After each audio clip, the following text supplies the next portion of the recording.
प्रिय भैया बहनों, आज हम सभी कक्षा 6 में नागरिक शास्त्र के अंतर्गत पाठ 6 में ही दूसरे टॉपिक की चर्चा करेंगे, जिसका नाम है नया कानून।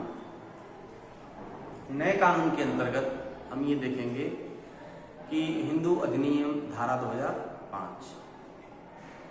जब हम उन किसानों की बात करते हैं, उन किसानों के बारे में सोचते हैं जिनके पास जमीन है, तो आमतौर पर हमारे ध्यान में पुरुष होते हैं। महिलाओं की हैसियत खेतों के काम में एक मददगार के रूप में भर में जानी जाती है।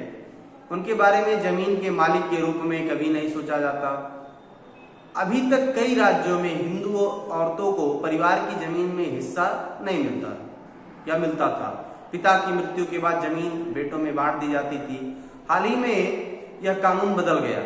नए कानून के मुताबिक बेटों बेटियों और उनकी मां को जमीन में बराबर हिस्सा मिलता है।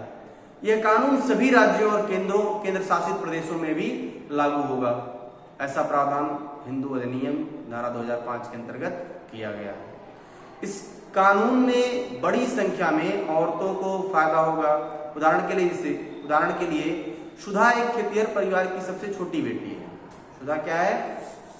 एक खेतिहर परिवार है और उस परिवार में उनकी सबसे छोटी बेटी है, और यह कहती है कि उसको भी अपने पैतृक संपत्ति में, उसका जो पैतृक संपत्ति है उसमें उसको हिस्सा मिलना चाहिए। और वह शादीशुदा है और पास के गांव में रहती है। अपने पिता की मृत्यु के बाद सुधा अक्सर खेती के काम में मां का हाथ बटाने आती है।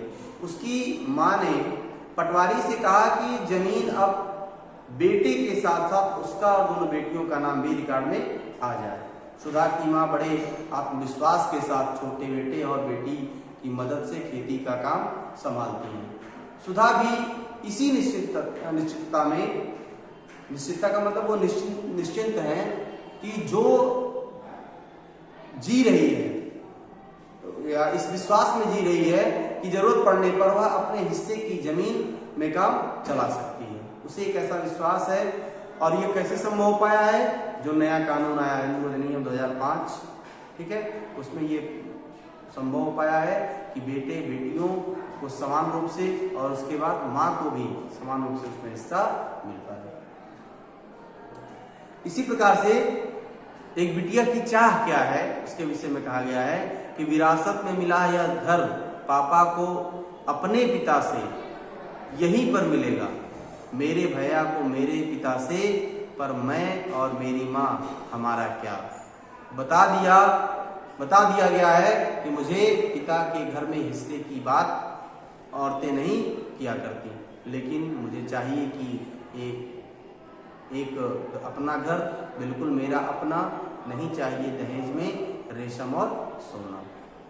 इस प्रकार से आपकी किताब में उद्धरण दिया हुआ है, इसको आप पढ़ भी सकते हैं और नए कानून के बारे में समझ सकते हैं इस उदाहरण के माध्यम से, सुधा के उदाहरण के माध्यम से, कि किस प्रकार से उसकी माँ चाहती है कि उसकी बेटी भी उसके पति के संपत्ति में हिस्सेदार हो।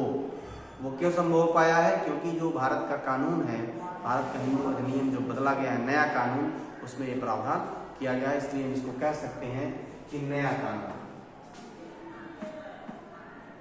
नए कानून के प्रावधान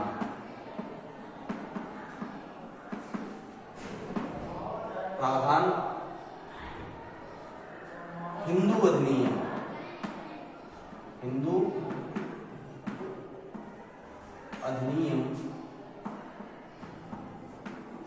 2005 में यह संभव होता है। इस प्रकार से आप इसको समझेंगे और पढ़ेंगे। धन्यवाद।